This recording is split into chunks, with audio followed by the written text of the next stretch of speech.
Here we are. Here we are. Chris is great to see you. And what do you want to talk about? I think we're going to talk about bikes, but you posted that epic background, and we talked about this last week. If you guys don't know who Crew Jones is, then you possibly didn't grow up in the 80s and you were never, let's just be honest, might not have been a cool kid. Yeah, I it mean, was a bygone era where you could actually. I don't know if we ever talked about this, but my parents would let me go ride for the whole day. Like I would be gone for hours, and they would never there's no tracking wonder device. wonder or be concerned. Was it like that where you grew up? Yeah. So I was in full suburbia, Yeah. we were 40 minutes outside of Philadelphia, and this sounds nuts, but it'll also probably date us. I remember my mom. I think it's my mom. She's funny. She's an interesting one, right? She had this bell. It was this big bell that she hung outside. Literally, it was like a, bong, and she had a bell outside of the front door. And when it was time for us to come in, which was generally we were out the door after breakfast, we came home sometime for lunch, and generally lunch included like a peanut butter and jelly and Doritos, of course. Um, and then dinner. So dinner, we go. She was the early dinner, like 5 o'clock. Were you early or late dinner guy? I feel like it was pretty early. Yeah, we were like 5:30, right? So dinner, and then we'd be back out. But anyway, when it Which came having kids doesn't that seem like so impressive? 5 o'clock, Pull that what? off. It's like holy Crazy. smokes. Yeah. Yeah, but she would wah, wah, wah, wah, ring this bell, bah, bah, bah, bah, bah, bah, bah, bah, so we could hear it throughout the neighborhood because we had these like zones in the neighborhood, kind of like four houses next to one, and then further down the street, four houses, and the path would be through the backyards to get to the houses. Uh huh. That was like we never traveled on the street. It was always through neighbors' backyards to get to your buddy's house, Yeah. right? Yeah. And same thing, ride our bikes down to like Baskin Robbins or the local Wawa. Do you guys know what a Wawa is? Can't say I do. Okay, I'm gonna see if I can do screen share because you are you're missing it out. Okay. Okay, so this is now we're testing screen share and talking Wawa completely off topic. Don't worry, guys, we'll get to it. It's important. Sharing the screen. I'm opening my system preferences. As you guys know, this is completely unedited. So we are flying by the seat of our chance. I'm clicking the lock to make the changes. We're going to use a password, Oh but I'm wow. not going to tell you what that is. Um, I could at probably look it Zoom, up too. you How do got you spell Wawa? Google, later, Wawa, WAWA, What's a screen convenience recording. store? Oh, it is. It is. Share. It won't let me do that. Is this Yeah. it? Okay. That's it. Okay. So that's Wawa. Now, that is the new Wawa. I mean, Oh, this is, okay. yeah, right? This is really new. Go like Wawa 1980. Yeah. Ah. Now we're getting there. So this guy in the middle Uh that huh. you've got, now we're like a little bit more along the line. Now they're fancy. They've got gas stations and stuff like that. But before, the one that you've got up there, the Philadelphia Business Journal, that guy, Uh huh. that's what I'm talking about. Even that graphic's a little bit too new for me. But Yeah. yeah, that This was it, is. man. We used to ride down to the Wawa and we would get, of course, they had the best. I need to be careful because I'm talking to a guy from Texas. They had the best sweet tea there. Huh. Sweet tea. It was so good. And we would get that and hoagies. But if you're from Philly, you have to say hoagie. Hoagies. Yeah, Man, and we would ride our bikes down there and it would be like endless. And guess what was next to the Wawa, really close by? This is what? really going to date us. Radio Shack. Man, talking about brand names, they weren't thinking too far in the future when they named themselves Radio Shack. No. They did not have a futurist helping them out with their brand development. You know, No. but I yeah, mean, it's impossible, right? Can you imagine um the downfall of Wawa. It's almost like, or not Wawa, of Radio Shack. It's kind of like Blockbuster. Yeah, You remember like then Redbox came in and you yeah. could get all your movies in this tiny little Redbox and they only cost $1 to rent. The Those are death of still around, Blockbuster. Chris. Oh yeah, we have them in our grocery stores around here. Mhm. And now it's like Disney Plus and the streaming and the Whenever I yeah, see somebody, this is probably not some. This is something we would edit out if this was edited. But whenever I but see it's not. somebody getting a movie from the Red Box, I think, man, That's I, me. I don't like the way their evening's going. I'm that guy. Where Do you at really? the local, yeah, man, at the local, like, so it's cool because we've got. I like that. So at the local grocery store down the street from our house, we can ride our bikes to it. So it's cool. It's kind of like the kid vibe, you know. And I'll take my kids down there, and I've got a one wheel, and I cruise down on my one wheel, and my daughter was on her scooter. Hmm. So it's all downhill on the way there, and then all uphill because we're in the mountains, not in Texas. Yeah. Um, and so we went down there, and there's two things the kids always want to do when they're in there. They want to get root beer because they want root beer floats. So that's actually, this is gonna be three things, which is top notch. Good choice. Dad introduced them to root beer floats and Rad and the Goonies and Harry and the Hendersons, like we talked Yes. about. And then they want to do the grab machine. That's number two. Always want to do the grab machine, but I'm generally resistant unless I think I can win because they game it. They stuff those things in there. And then three is they want to check out the red box. And it's all right there. The red box is right by the grab machine. It's all right there. That's Making amazing. memories. What bike did you ride growing up? Do you remember?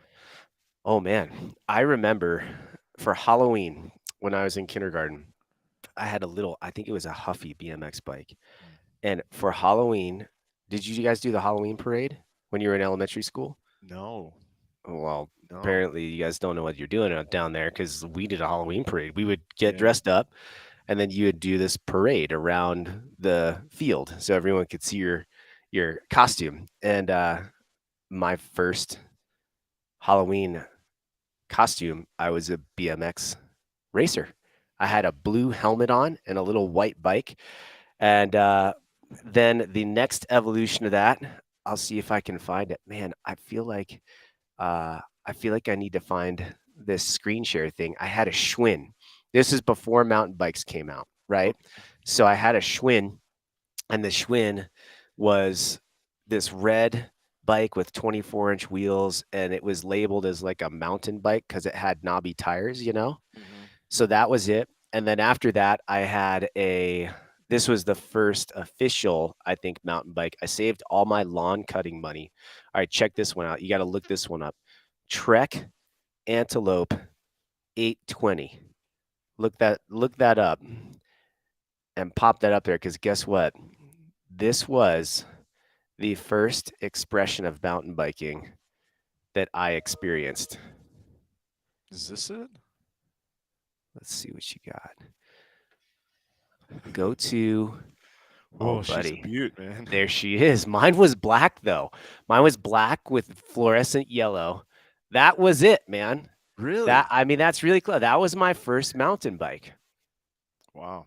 They've come a bit. They've come a long way. Yeah, I bet it was so heavy. I bet it was so heavy. So look at a couple things like obviously there's no suspension on the thing, right? Hmm. And then Hmm. if you look at what's called the head tube, that's like the part that goes down and toward the fork where the front wheel is. Look at how steep that thing is. Yeah. Like how short the wheelbase is. Yeah. Downhill on that. Look at how high the seat is. Like you are guaranteed to go over the handlebars on that. It's instantaneous launching over the handlebars. What So size that was tires are these? These are like it's that's 10-inch tires. 26 inch 26-inch wheels. I didn't graduate to 26 until I was 40 years old. But yeah, so that was the first bike, man. And I rode that around. I rode that. Oh, wait, go to the GT. What is this what you had? This is what something I mean it was close Oh, to that. How beautiful is that? Now, Chris, I had oh my, pegs. yeah. I had the type of handlebars that you could spin around just like Oh, yeah, with the gyro. Yeah. uh, but I couldn't do any of those tricks. But you weren't cool. You weren't cool if you didn't have them, right? If you didn't have pegs, you weren't anything. You were nothing. Nothing. Nothing. I Don't had even show up. I had a GT Performer. Look that up. 19 go like 1990 GT Performer. I bought this off my neighbor, baby blue with bright pink, white mag wheels, Look at Spencer. look at this right here. White. Look at that. Oh, Oh, she's a there beauty. she that is She's the a beauty. bike. Now look at the top tube. That's the top part, right? And yours probably had this too. You know how it had those bars that came out the side Hmm. at the top by the seat post there? Yeah. So I did, man, look at that thing. I want that back. Um, I did figure out how to stand on the top tube with no hands. Oh, wow. No hands guy. Like Send Me an Angel style? Exactly, man. Wow. Yeah. And if you guys have ever seen the movie Rad, the truest expression of BMX is the dance scene. Mhm. No doubt about it. Right?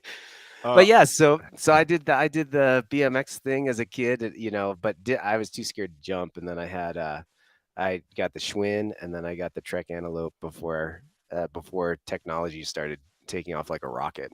mhm. So I was having a conversation with a buddy just recently, and I was telling him about how I was, getting excited about mountain bikes. And he's like, "Yeah, I got a bike too." I was like, "What did you get?" yeah, what'd you get?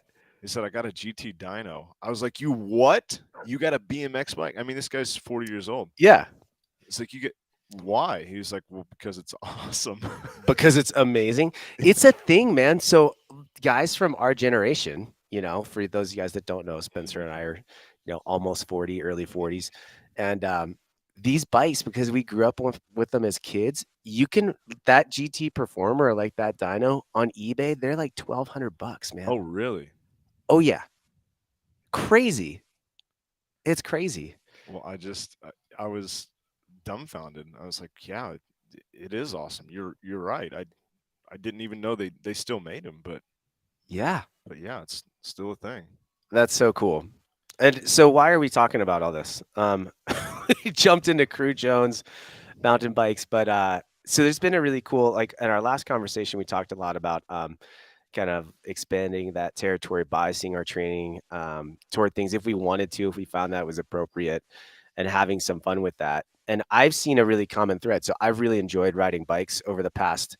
I did it growing up, but was never. I did it for the enjoyment of it, right? So Mhm. obviously rode bikes because I was a kid, and then mountain biking kind of popped on the scene when I was probably, I mean, loosely based mountain biking, right? Ninth grade, and we had, like, literally would go ride around junkyards and stuff like that and just find these off beaten path trails. I remember riding on train tracks sometimes. Um, and then that slowly kind of grew.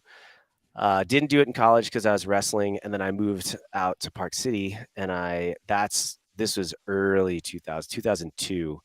And full suspension bikes were sort of just breaking onto the scene. And the trail system out here was, way more expansive than anything I had experienced, and that is when I really started riding often. And then I got into this thing called CrossFit, and that kind of overtook any performance side of training. And I did that forever. And since stepping away from that, mountain biking has been, or any form of like two wheel stuff, just a total passion of mine. And as I've posted these things, I've seen a lot of other CrossFit athletes that are really drawn to mountain biking. And I don't know what it is. I don't know if it's like the fitness aspect, a little bit of the adrenaline. I don't know what it is, but I mean, you've even dabbled in it a little bit too, right? Yeah, well, you know, I've always known that mountain biking is cool, but like you said, there were always other things that were, taking precedence over that. And I don't have like a perfect answer, but I think it feels a lot more accessible Yeah. because most people know how to ride a bike, and so let's compare it to something else. Yeah. You know, one you can just sit on a bike, and there's what feels like a little bit more control in how hard that you make it versus swimming, where it's like, hey, if you're not moving, you're drowning, or Yeah. something else with more skill. Or we even talked about comparing that to backcountry skiing, where like there would need to be so much insulated around like that one activity to support it. So Yeah. I don't know, man. And I mean, we've had lots of conversations around this. I think it's just cool. Like there's just Yeah. something about, maybe it's nostalgic in nature, that it just takes you back to like a simpler time. Yeah. Um, it's also, it's an activity that you can make really challenging and hard, but it's also something that you can't find in fitness where it's actually fun. Like you can make it fun, or it's like there's Yeah. no way to make a thruster fun. Yeah. There's some inherent enjoyment in it. So I don't know. I really think that, I mean, I've known you've been into bikes forever. We have some mutual friends that are into bikes. There's, as I was thinking about, us talking about this, it's like, man, there's so many people that know way more about this than I do. But yeah, I think the point of us having this conversation is not to wax on like experts, but to open the door and to show other people that it's truly is more accessible than you might think. And some of the Y- things that Yeah. you feel like you can't figure out, like, yeah, it's actually something that you can figure out.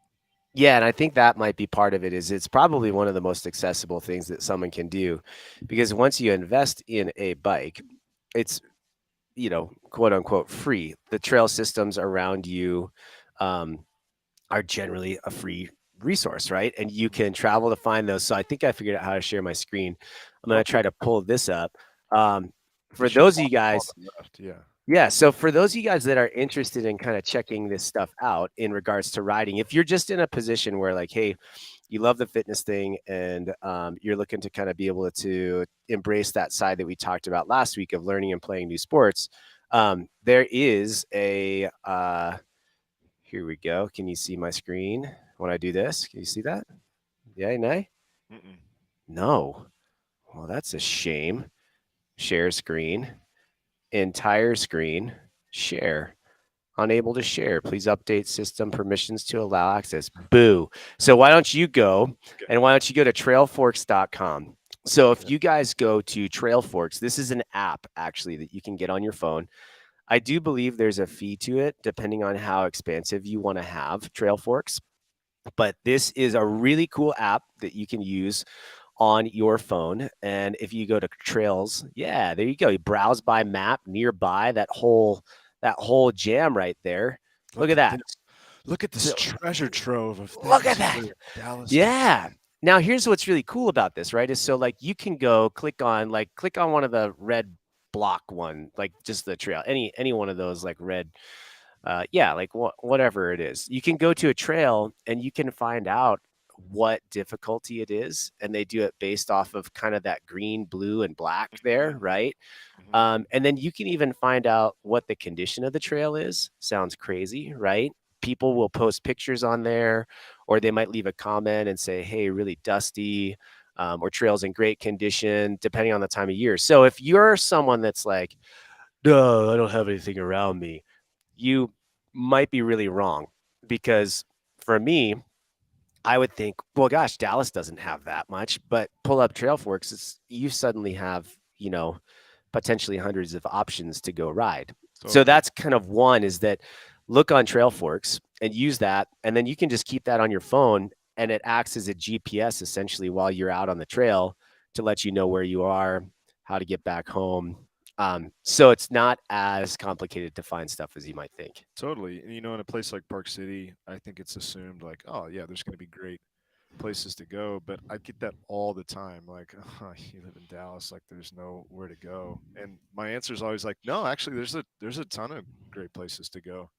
And I think probably most cities have either access to trail forks, or there's even an app here in Dallas that's for off-road biking specifically, and it does a lot of Oh, the same cool. functions. Yeah, where it's like, hey, So for moto, yeah, here's the trail that's open, but it does it for mountain bikes as well. So, um, that's cool. yeah, Brent says I think it's $3 a month if you subscribe and get all the features of the app. Yeah, Yeah, super reasonable, right?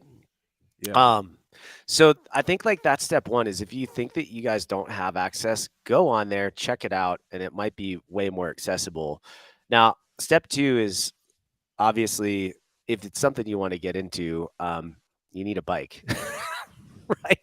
So, there, the bike industry has like over the past, gosh, look at this. Is this on my head? Look at this. This is what you guys get for unedited. Look, it's stuck inside. There you go. Um, so you guys get there is a plethora of options that you have. Now, bikes can be really expensive these days, like bananas, and they can also be generally affordable. So, how about we give some parameters as to what I would suggest? If you want to get into riding, I would definitely go to a local bike shop.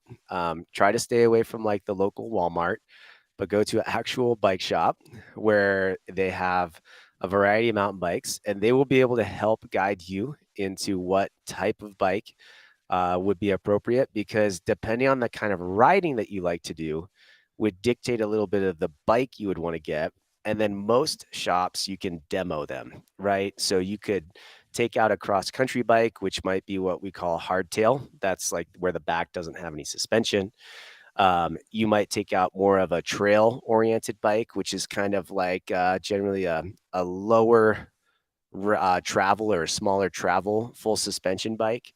There are And when you say enduro bikes. travel, what you mean is the amount of absorption that the shocks provide. You got it. So you've got a fork, which will have suspension. Pretty much every bike, every mountain bike that you buy now will have some kind of fork suspension, and then a shock on the back that would be a full suspension. Hmm. Yeah, so like a hardtail there, right? So This that is Kelly's could bike, by the way. awesome. Yeah, so like depending on the riding that you do, that bike could be a smoking bike. Now check it out. Here's some other things if you guys are just brand new to this. So if you look at that bike that Spencer's got up, the kind of blue looking like one, right? That's a cool color. Um, so most bikes that are a little bit nicer now have what's called a one by. That's like the cranks where the pedals attach, right? So when there's one chain ring there, it's generally the sign that it's a little bit nicer bike. If there's two or three, maybe not as high a quality. The other stuff to look for that can be like leaning toward maybe a little bit nicer, higher end bike is a dropper post. Hmm. Oh yeah, I think that's on that bike. Yeah, Just right there. I can't see it because it's like half my screen's kind of. But the dropper post, what that does, yeah, that's got a dropper post, is it lowers the seat. You can lower the seat down when you're going downhill and then Mm. raise it back up. So unlike the Trek 820 that I rode, that helps avoid you from launching over the handlebars. And then you're generally going to find two different wheel sizes. One is a 27.5 inch wheel, and the other is a 29-inch wheel. Most bikes out there now are 29-inch wheels, but you can still find a 27.5. So step one is kind of go to the shop, figure out, hey, these are the kind of things I might enjoy riding, demo it on the trails. Maybe you find out that you really love going downhill, so you'd want to have a bike that's a little bit more suspension or travel. Maybe you love climbing and downhill scares the pants off of you, so you want to ride a hardtail. Um, and then there's different avenues of riding, which we can talk about that are super fun. So you just this fall did a ride. How far did you go? It Well, was it's a great forever. question, Chris. It was a loop of 20 miles, and you had 8 hours to complete these three loops, which obviously was 60 miles. Yeah, And I only rode twice beforehand, and I borrowed a buddy's bike. And I think that smart. the um, because bikes are so expensive, and because many people haven't thought this through, I think there's a lot of options to get also like used bikes or borrow Yes. bikes. I mean, when I was telling people I was going to do this, I bet I had 10 people say, "Hey, I got a bike if you need to borrow it." Yeah.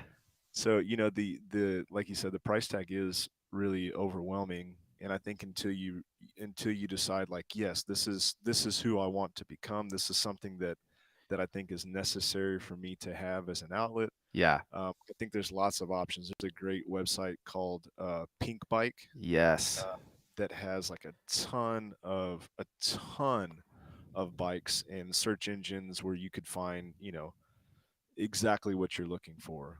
But yeah, the race was really humbling because my fitness did not sustain me through it like I had hoped that it would. And some of that was, there were some malfunctions with the bike, but a lot of it was you can't you can't just muscle your way through something that takes just a lot of practice. And I found like even the bones Yeah. like in my pelvis, like what is it, the Your perineal sit bone? bones. Yeah, Yeah. like they were not they were not ready for like that much sitting. And there and in hindsight is like, man, there's nothing that I could have done. We could definitely get into training, and I think that would be valuable to people. But man, just time under tension in that position and in that setup, I have such a better testimony for than I did like going into it. Yeah. And that's like, so what kind of trail system were you on? Was it generally flat? Was it rolling? Was it technical? Like, give me the It was surrounding. it was technical. Like There, rocky? yes, and surprisingly, in that part of Texas, there's a lot of limestone, there's a lot of rock, and so a big portion of that loop was going up and down like over rock, and they Yeah. they had made it purposefully. This is a race that leads up to the Leadville 100, so Okay, they cool. to Yeah. qualify for that race, like they want to try to expose everyone to something that is as comparable as they could make it. Weed So you out a little bit. Yeah. yeah, and somebody could be listening to this and be like, man, that race is Piece of not cake. hard at all. But to me, it was challenging and pretty technical at parts. Yeah. Yeah. So there's generally going to be like, there's so much different riding out now. So when I first moved to Utah, or and you can still go on these trails, which is really fun. Some of the really old school trails around here are these really technical single track trails, kind of like you're talking about, where there's lots of rock, some really steep, punchy climbs, and then it sort of levels off. And they don't have a lot of what you would refer to now as what people call like trail flow.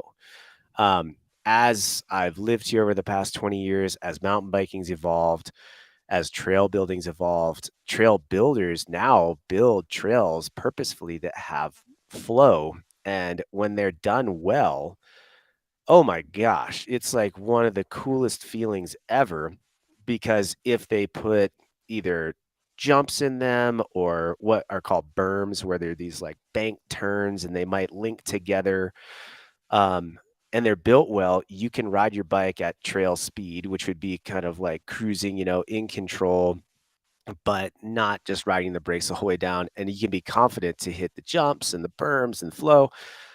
So that's evolved a ton, right, over the past 20 years. And if you were to go to a bike park, depending on where you go, you would find a variety of these things, like really technical, kind of steep, little single track stuff to more like these wide open jump lines. And that's part of why I love riding, is you can express that in so many different ways. And you will likely find that you enjoy some kind of that the most, while you can still do the other things. And that's what would guide you toward the type of bike that you might want to purchase Hmm. when that day comes. Um, and So then, let's say this. Let's yeah, say I'm going to interview you for I'm for a ready. second. I want to do something outside of the gym. Yeah, I think my fitness should be used for more than just more exercise. I think bikes are cool. because they are. You're smart already. Tell me tell me what is a good middle of the road bike where I could do what you described, but if I wanted to do a race, I'd be okay with that. We're kind of a is there such a thing as an all-purpose bike, and what do I want to look for in that? You've mentioned some things like travel and suspension versus full versus hardtail. Yeah. What would you recommend for someone that's in relatively decent shape and wants to branch out? Yeah, so I would say if you're looking for like the one quiver bike, we'll call it that, that go everywhere, do everything. Go to, I wish I could do this screen thing. Go to I Pivot got it. Cycles. Yeah, Yeah. pivotcycles.com. Now, when we use this, I'm lucky enough to have a relationship with Pivot, and these guys are awesome, and they do make really high-end bikes. Okay, so when you see a price tag on one of these, the what you're essentially paying for is not just the components, but you're paying for a higher quality frame. So go to bikes, and what you looking at, go to that trail. Mm, So this one here, what most people kind of this one quiver bike, if you live, I would say you're not on the West Coast where you've got these, mega um, downhill trails or gnarly downhill sections. There's a bike in there called a Trail 429. mm, And then you're probably going to be looking, and so what it'll have on it is 29-inch wheels. And then the suspension on it, it'll kind of give you this window. Yeah, cruise down there. Let's see what this sucker looks like because they're pretty sweet bikes. So that Trail 429, so you can see that Mach 55, that's a 27.5-inch wheel. God It's kind of cool. bless. Yeah. And then the 429 is a 29-inch wheel. And then you guys see how it says that rear travel. So this is 120 mils in the rear. And then the front, my guess, it's probably 130 or 140. And then you can see like the head tube angles a little bit what they call slack. It's got this fancy dropper post on it. So that bike is like the all around weapon that Mm, you could just mm. totally dominate. You can buy different packages on that thing. So And, let's go and by packages, it means like the different components, and 100%. from the gears to what, even the suspension. Yep. And all that. So here's what's interesting, right? Is like those bike companies, they don't make those parts, right? So like suspension and all that stuff, those are other companies. So any bike you can slap on, yeah, look at that price tag, right? Any Mhm. bike, you can slap on whatever components you want. So part of what you're paying for is what Pivot will do is basically like adjust the size of the frame as the size gets bigger. So they try to have it grow with the size of the person, which is really cool. Look at that on the far right. Dang, like all of a sudden you're like, wait a second. So everyone take a breath. Because bikes like Pivot, Intense, Santa Cruz, Ibis, these are all what you would call like boutique brand bikes, right? Yes. And they are outstanding, 100%, and highly recommended if it's something you love. Lower barrier to entry, go to Commensal, COMMENCAL.com. There's a couple companies out there that are more like direct to market. So instead of them being in a bike shop, you can only buy these online, and that makes the price point generally lower, and you can still get some really good quality components. Um, What's it called? Common what? Commensal, COMMENCAL.com, and they make things that are direct to market. They don't make any carbon frames, where like Pivot is all carbon. Commensal is all aluminum. They don't even make a carbon frame, but Is this it? that's it. Go to bike. Yeah, they make skis and bikes. And now go Jeez. to go to enduro. So these guys are definitely more free ride, and click on like that Meta AM 29 or something like that. So enduro, this is like the next step up from you going from a trail bike. Yeah, so scroll down, and like you guys can find affordable bikes out there. Keep going down. Keep going down. See how you're just like starting to prices come down a little bit here. Yeah. So now you're starting to find Order. bikes around. Yeah, look at that. So you've got Oh. $2,700 bike, right? Way more reasonable if Mm. you're just getting going. Okay, Oh, 2,300 bucks for this a is a great hardtail. hack. Yeah. Yeah, right. So these companies, Commensol, there's another one called YT. There's another one called Canyon. They're all Yeah. these direct to market, right? Sometimes harder to get. But if you guys know what kind of bike you want and you wanted to buy new, this is where you would check it out. Otherwise, Pink Bike is, like you said, the hot spot to go. But at any rate, that Trail 429 is like the all-around weapon. So you'd be looking at something where it's like 130, 120 to 140 mils of travel up front, and then maybe like anywhere from like 100 to 130 in the rear. And then as the bikes progress toward more downhill oriented things, you'll see those numbers climb up. Frame geometry changes so that they're built more for downhill and less for climbing.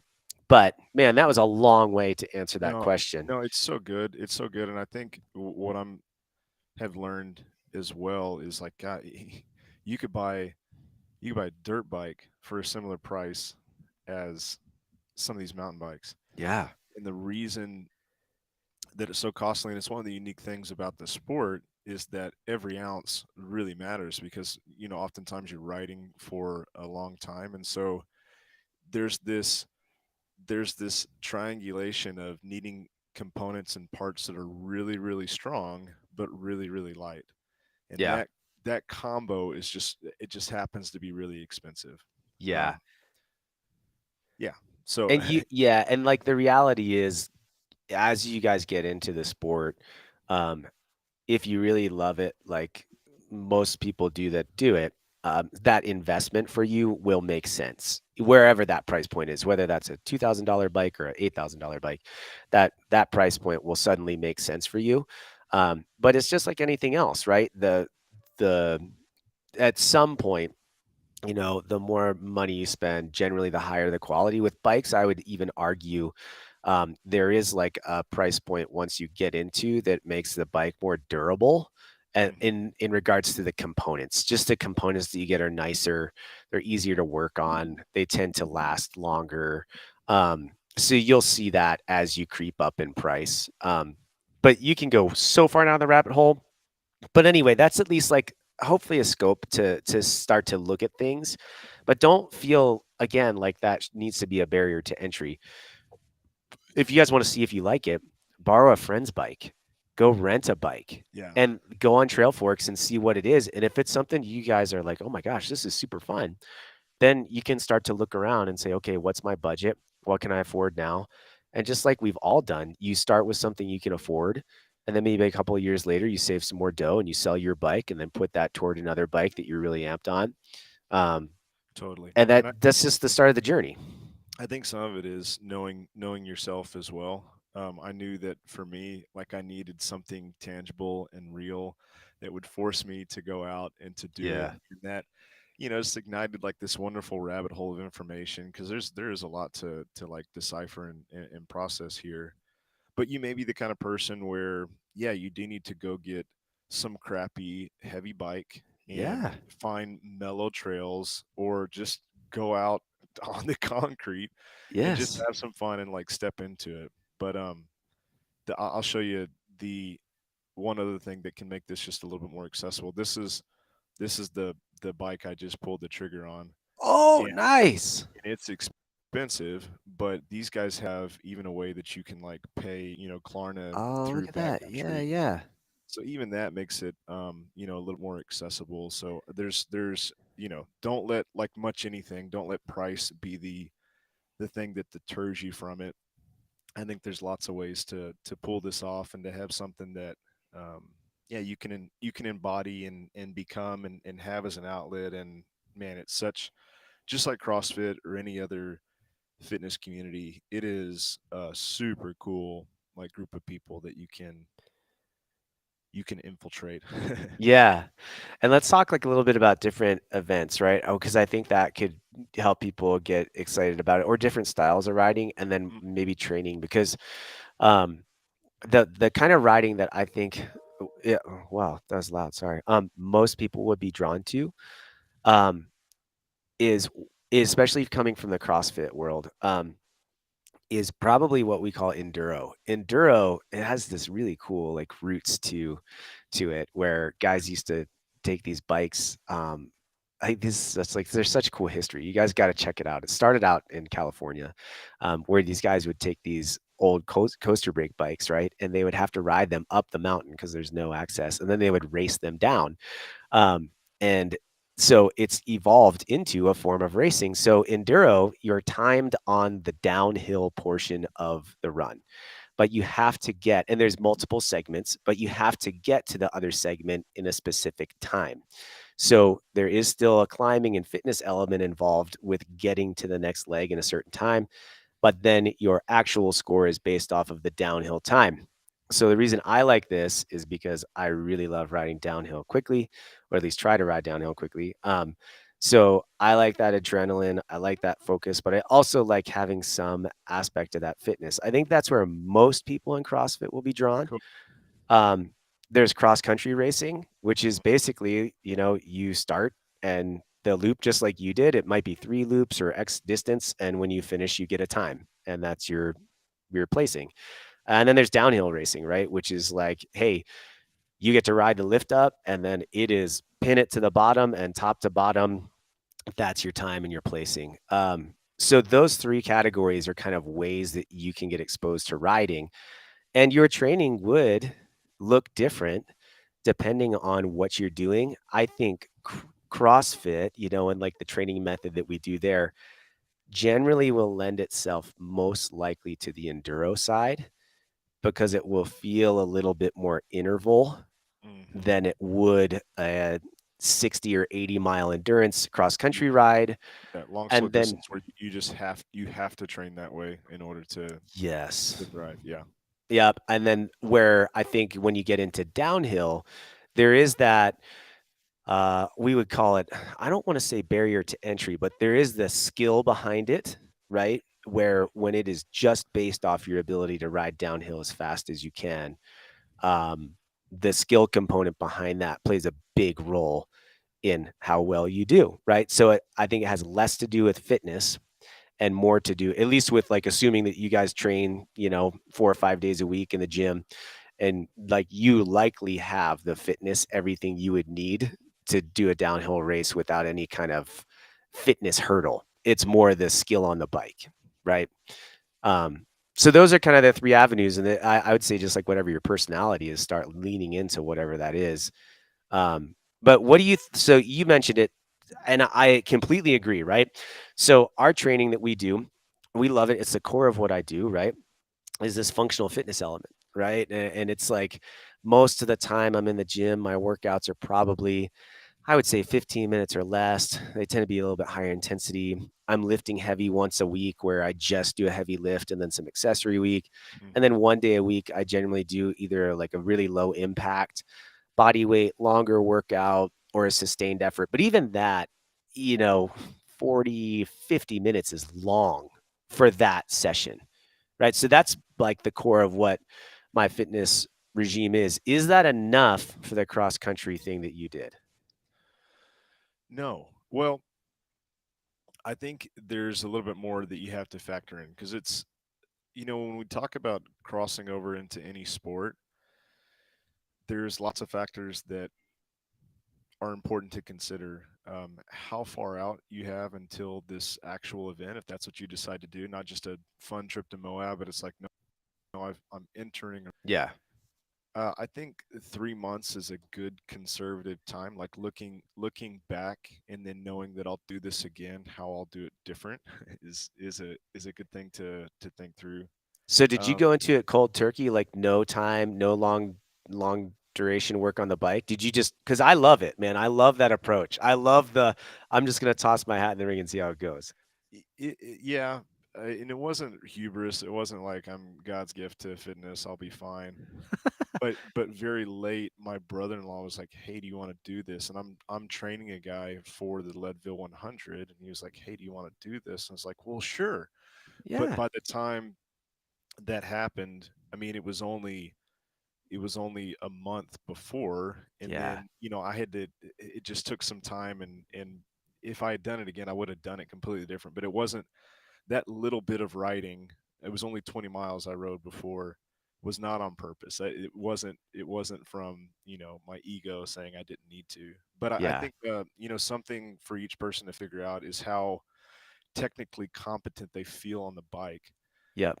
Because for someone like you or like Cherie Chan's doing the Leadville 100 and Matt did it a few years back, you guys have been riding for so long that I think your fitness um, does play a bigger role. Yeah. But if your technique or the skill of this is significantly low, then your fitness will not be able to compensate for the activity. So I think that's an important Yeah. thing to consider. And it's like anything, right? We have some guys who are training for a triathlon, and those that can't swim, their program looks very different, because Yeah. it's the accumulation of the skill, and it's the acquisition of like the technical, requirements needed for the sport. So I think that's a whole nother realm, and I think the answer to that, agree or disagree, is really just a lot of time writing, which you don't Yeah. need to overanalyze. It's like I'm just gonna factor this in as something I have to do. But then, what I want to hear from you is maybe what training inside the gym, or ways that you could cater or bias your training, that you felt like, whether it's physiological or even just psychological, that you're doing something that is going to be in good support. What are some of the things that you would do? Yeah, so I think that's a great point, right? And I also think it's a point not to discourage people from starting because I think all too often people will say, well, I'm not any good on a bike, so I can't do this. There are so many different options for events that you guys can sign up for. Oh yeah. It's the same thing when someone says, "Hey, I'm gonna do a triathlon in your gym." You're not assuming they're gonna go do the Ironman, right? Because that would be absolutely ridiculous. You're assuming it's probably gonna be a sprint triathlon or a shorter distance, right? Because it's more reasonable. So you can do the exact same thing on a bike. You can say, Hmm. "Okay, I'm going to choose on purpose this race." Just like when people say they're gonna run a marathon for the first time, what do? They find the one that's like flat or all downhill because it makes sense, right? Hmm. But anyway, so like don't be discouraged by that. Um, for me, definitely like I'm very comfortable on my bike. I'm by no means like some phenom pro rider, right? But I'm really comfortable on my bike. I don't worry about my skill set for a long ride. It's more just time in the saddle, right? Mm. And so I would even argue, I think when it comes to training, there's two things to look at. One, you got to maintain your GPP, right? So I'm totally okay with biasing programming, but where I draw the line for me personally, and even suggestions for athletes that I'm working with in the gym, because we do have one that's trying to run a marathon for the first time, um, is the second that we bias it so much that we've let go of a base level of strength, explosive power, the ability to control our body weight through ranges of motion. In my opinion, it's just too far. Um, Mhm. because I think that's where we get into too much like repetitive training, cyclical things. I think the chance for injury can increase because we don't have a well rounded base. So, having said that, for me, if I was going to be training for a longer duration event. Now, what's longer duration? I'm very comfortable if someone told me, hey, Chris, we're going to go for a 20-mile ride tomorrow. I'd be like, cool, no big deal. I know it'll feel a little long. My butt will get sore, legs could get tired, but if I hydrate and fuel well, I'll be fine. So for me, I think it would be like knocking on the door 50 miles plus is when I would have to like really start to consider what's that look like. Honestly, I would leave my training as is with generally, I train 5 days in the gym and I would stick with one heavy day a week. I would stick with some good shorter, higher intensity workouts, one or two of those a week. And then I have one of my training days be a long day on the bike. What does that mean? I would probably spend some time trying to be in the saddle anywhere between like 90 minutes and longest would be like 3 hours. Mhm. Um, and then outside of that, I would ride my bike for the pure enjoyment of it. So I'm a huge believer in this, right? And I think this is maybe something that's worth talking about too, is that when you get into other avenues of fitness, it does not have to be performance based, God, say that again, man. right? So, like, in fact, if you guys, my encouragement to you, I've done one mountain bike race ever, one.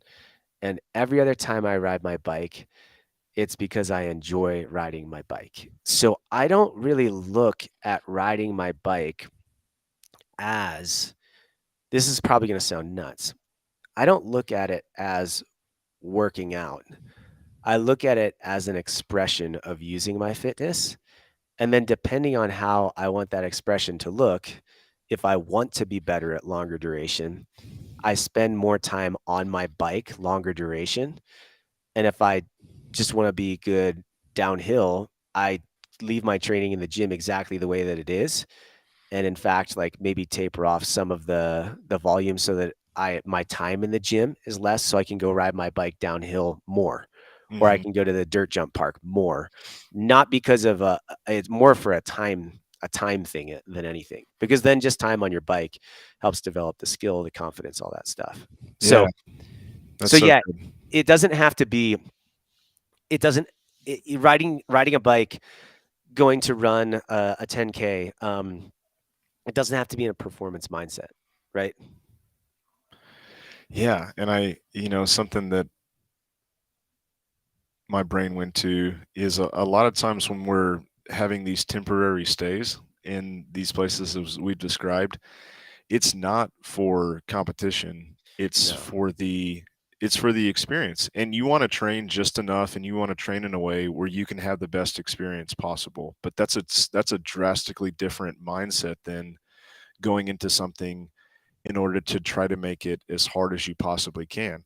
I Yeah. think I think it's an understanding that when you do challenging things, like that'll be present without having to think about it. But yeah, the performance mindset I think is something that well, to be quite honest, I would go and have done this writing in this place without any pomp and circumstance. I just wanted to Yeah. go and do it with these guys. I just wanted to have this Yeah. experience with my brother-in-law. And so um thinking through like whatever you want the experience to look like, I think we gravitate towards official sanctioned things that have sign-ups and Yeah.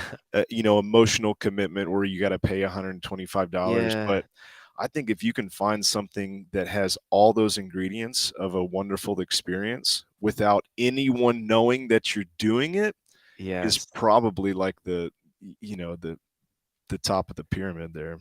And that's why I think I gravitate toward the bike thing, is because I think 2 reasons. One, it's that I don't have to sign up for any competition for me to find the enjoyment behind it. Mm, I mean, that is I just the feeling of it is like it's hard to replace, right? yeah. The other thing I love behind it is just progression. It's just like in the gym, right? We all had that season in CrossFit where we were constantly seeing progression in PRs. It's easy to show up and be motivated to come back to the gym the next day when you put 5 pounds on your lift every week. You know what I mean? And Mhm. like that season is so far behind me for a functional fitness standpoint, but for riding bikes, it's not. Like even at 43, I can still get so much better and I still find myself progressing. Same thing on a dirt bike. So I think part of that is the enjoyment of feeling progression during Yeah. that. And then I guess the last thing with it is that especially dirt bikes and downhill biking or dirt jumping, I have to shut the world out.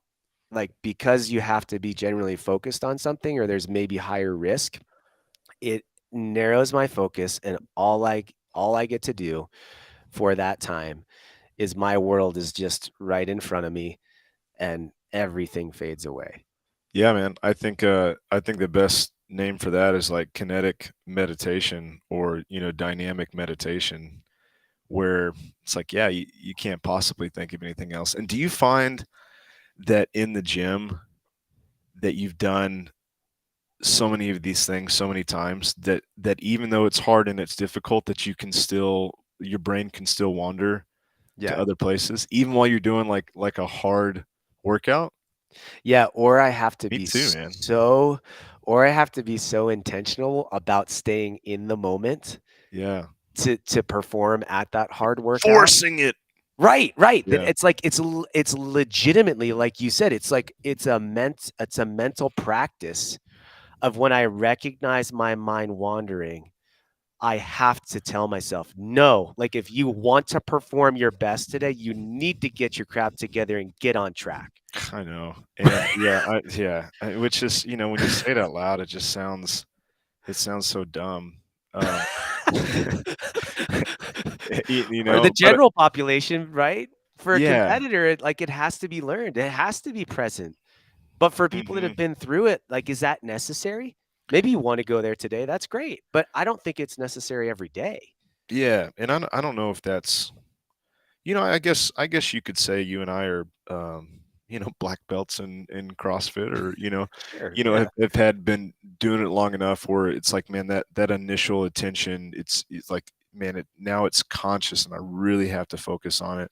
Yeah. But I wonder, as well, that, to be quite honest, like the kinetic language that we're using in the gym isn't nearly as complex as, like, the language for riding a bike. Like, Yeah, yeah. like, because there's because it's three-dimensional, and because there Yeah. really is an unknown element, and like, there's so much that goes into it. I think that, as we talk about other sports, I wonder if we'll also find that that's like this underlying connection between jujitsu or dirt bike riding Yeah, or mountain right? biking, or skiing. And it's like, man, it's just a more complicated thing that we're trying to do, I that it, hadn't like, thought about demands that. that. Yeah, That's a great point because there's more, and it's okay that it's like this, but in the gym, in a training environment, it's a really controlled environment yeah, generally, right? And yeah, so, one, it starts controlled, and then two, as you improve your skills behind it,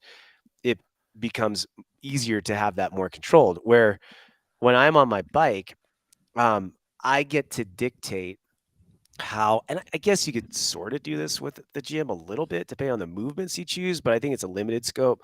But I get to choose how much feedback I get from my surrounding, right? So I could ride the same trail, but in different ways and I think the creativity just explodes outside. So when you start to think about how could I ride my bike or what could I do on this turn or on this gap versus last time, when there's less of that with, like you said, the thruster. It's like the thruster is the thruster and I can change the weight on it, but I can't change the movement, right? It's a thruster where on a bike, there's a section of trail and I could attack that completely different the next time that I ride it to either improve my time, just have fun, see if I can do it, improve my skill. Like that, the creativity and feedback just, I think, explodes outside the gym. yeah. And what's funny is, like, when you start to do activities, outside of the gym, you also, appreciate that there's some inherent risk, because this environment, is constantly changing, and there's other things that play into, the conditions and the weather, and the gradient of, downhill and all that stuff. Yeah. But then when you go back into the gym, what once seemed like really radical and, like, aggressive, seems like super safe. Do you agree with that? Yeah. And I think I felt like that for a long time. Like, Yeah. and what's funny to me is when I was younger, this makes 0 sense to me. When I was in my early 20s, I was working in the bike shop and I would see guys come in with downhill bikes and I have to fix them. I think to myself, like, these guys are nuts. Like the risk is so high. I'm just not willing to do that. And now for whatever reason, I don't know what happened to me, but my late 30s hit, 38, 39. I was like, no, I wanna start to learn how to jump my bike, and as I maybe it's the progression, but as I've done it, yeah, man, I'm like, I enjoy aspects of being, like, genuinely really scared, like, Yeah. looking at things and thinking, "If I do this and I mess up, like, it could go really wrong," but then sort of, like, believing in your skill set and overcoming it, and the closest thing I've ever got to that in a workout is maybe, like, a 1 rep max snatch, Mm. where it's like, Mhm. my crap's gotta be together, I'm focused, like, Mhm. the skill, the technique is there, but, I mean, that's in a half a second, and it's over, where I think outside that feedback, it can be constant if you want it to be. Yeah. Yeah. Yeah, it's interesting for sure. And I'll see if I can find it because like this was a while ago, and not to trust me, guys. Like this to me, this scared the pants off me. But for other people, they'll be like, easy. For everybody I talk to though, that's in a similar life stage as us, I think it's somehow like searching for meaning. And it's not that we're Patrick Swayze in Point Break, where it's like, man, we're adrenaline junkies. It's the only meaning of life. But I Oh think I yeah, think there is, I don't exactly know how to, use my words to describe that, but I feel that a midlife crisis isn't the right term, but it's like a midlife reckoning. I like that. Yeah, It's like a re-identification with the type of things you want to experience so you can bring meaning to your life in some way. yeah. Do you think that? Okay, so getting like maybe more heady here. I love it. Do you think that because I think we're talking to a narrow scope of people because I think most of the population, and I think we are talking to those people, if anyone's listening to this. Um, Hmm. I think most of the population has lived generally a sedentary life and probably has very limited experience and scope. So check it out. When they go to a CrossFit gym, it is like rocks their world. It is It's that. Yeah. tense and it is like, whoa, like this is pushing me to my limits. It is like this is the thing, you know? Hmm. But for people like us, and it's not a better or worse, it's just a different experience, right? I mean, I grew up playing sports. I grew up in a lifestyle where it's like I started wrestling when I was 6 and I did it through college in like high pressure environments and different stadiums and venues. I got to compete at nationals and I tried to be an all-American and I got to go to the CrossFit games and stand in front of like, thousands of people in these stadiums and it was amazing and awesome and inspiring, but over time, right, that do you become numb to that and then you need more? Because like, have you ever read Wild at Heart? Yeah. So I've actually never read it. Um, I'm gonna start doing that. You've read War and Peace, haven't you? but here's why I didn't read it is because it talks a lot about this concept of like men and how they lack adventure and experience, right? And how they need to get outside and have this like this experience and this piece of like being a man, right? Right? That's kind of like in a nutshell some of it, huh? Yeah. Yeah, I Yeah, think so. That yeah, written in the heart of every man is this need to know if he has what it takes. right. And I thought to myself, I get to do that every day. Mm. Like I get to go outside and see, do I have what it takes to ride this trail faster, express my fitness in this way? So I never felt like this. I was like, no, I get to do that every day. But I wonder as that season goes on, as man, I'm long winded. Eh, does that change? And so is it for you and I? Does that need to be expressed in a different way than for someone that had a very limited scope to athletics and training? Man, what a good question. Somebody, I'll meet your long-windedness. Someone was scoffing uh, about someone doing like this 10K race and the celebration that's at the end of a 10K race. And they thought, man, that's so silly because a 10K is not that big of a deal. And my answer was, well, yeah, but for them, or if that's the first thing you've done, that is a big deal. Yeah. And it's like my hope is that they would just take that and let it be the launching point, the same way that you just described the experiences that you've had. But I think what you're driving at is that and I would say like the progression that you've gone through is beautiful and exactly how God meant for it to be, and you've arrived at a place where you actually can say, I do know that I have what it takes, which is Yeah. beautiful. And Yeah. it's not cocky. It's just based on the experiences that you've had and knowing that, and you said this earlier, guys like me do things like this. And I think that we arrive, and I think, looking back to the kid I was at 18, I tried really hard to become a certain person, and that person was uh, masculine and tough and had these experiences and was in good shape, because at 18 I wasn't in good shape and all these things. But what I feel now is I don't need to prove that to anyone Yeah. anymore.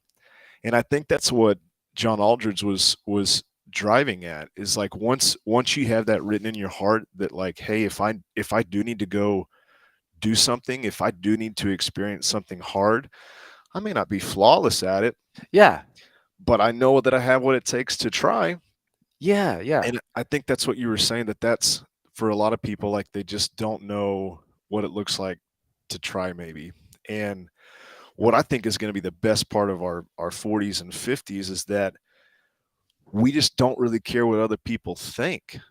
I Yeah. think that's what it means to get a little bit older, is that whereas before it was very important to me what other people thought about these experiences that I was pursuing and how they saw me, I think Sure. now at this age it's like I just don't seem to care quite as much, but yet I still want to do some of these things, but I want to do it just for the implicit enjoyment, Yeah. and because I think that, like, every time I do something like this, it moves the plot of my story forward just a little bit more. Yeah. So, No, that's great. And I think for me, with that, it's like signing up for some things. The purpose isn't the performance, right? So a good example is I signed up for the Idaho City 100, which is a dirt bike race, and has absolutely kicked my trash every time I've tried it. 3 times I've tried it now, and it beats the snot out of me because I'm just not super confident on a dirt bike, and I'm not mm, technically proficient. I know I have the fitness, but I am like genuinely nervous. And normally I'll just be like, whatever, I'll wing it. But because I know what I'm in for, I mhm, get like nervous. And so I signed up for it. And the reason is it's holding me. It's not so I can have a place. It's not so that I can, stack up where other people are. I really don't care.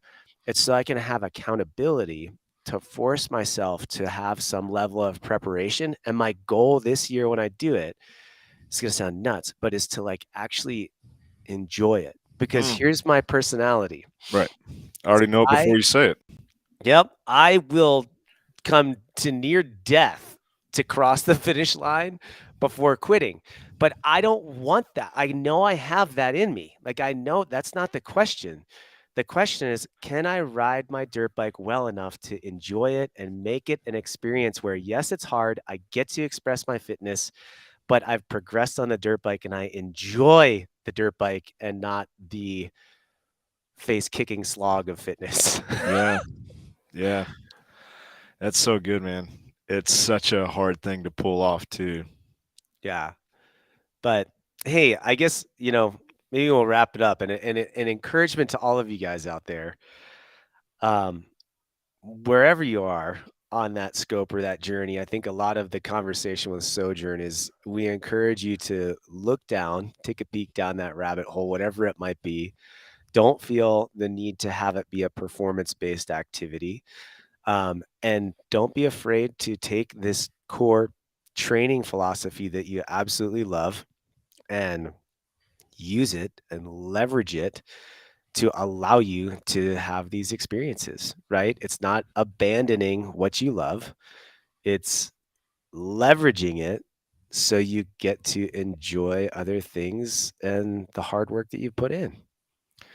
Couldn't have said it better myself, and it goes without saying, but the same thing I tell my kids, like, the beautiful thing about starting something new is you're not supposed to be very good at it.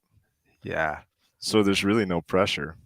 But none. gosh darn it, like, there's something cool about it, and it's such a cool community, and there's really not a whole lot of downside. No. Go get on your bike, try it. And I think what we'll try to do, we're going to try to have a mountain biking event in maybe like June or July out here in Park City. And I think it would be great to for those of you guys that are interested. Here's just like we're dreaming right now. But what I'd love to do is get some people out here. We did one last year and have one day where we ride what's called the Wasatch Crest Trail. And that's where you get to climb a hill called Puke Hill, which is a really steep hill.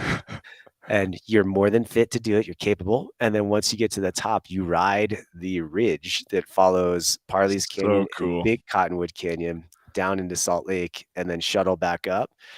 And then the next day, go have like a little downhill day at Deer Valley since you worked so hard pedaling. You get to go do laps at DV and sit in the lawn and have a coffee and yeah, just hang out and ride bikes. That's amazing. And we didn't even talk about that, but that probably would be a great first step, to just have a controlled environment in the same way that it's like we all have coaches for things that we want to get better at in the gym. Yeah. To have a little bit of supervision, and you've done it in a super cool way where you've had the ability for people to demo bikes or have, isn't that right? Like, Yeah, is last year that what Pivot came what out and they got to demo bikes and stuff, so we're gonna start kinda working on that and see what we can do this year to try to at least create the opportunity in some way or another. super cool. Awesome. What do you want Well, to talk about next week? yeah, I was gonna say for those of you guys listening, what's the easiest way to communicate, Spencer? Is it to leave a comment on here or to actually go to Sojourn? Um, Either way. I mean, there's a forum on the website. It's just sojourn.fitness. When those comments pop up, there's like a little tab that says introduce yourself. You could throw something on there. But also on the YouTube channel where this lives, you can leave a comment there, and we'll see either one. So either one of those are great. Yeah, and leave us a comment if you want us to like we talked about before, there's um, no limit to what we can talk through and what your training looks like. I mean, we could go down the rabbit There's hole no of limit to what we competitive can talk CrossFit about. or Yeah, none. Or we can, we can talk about how to, create that culture in your gym or, how do you bias your programming for doing the marathon? Whatever you guys want, feel free to fire off a question. cool. Well, thanks, Chris. Thank you, Spencer.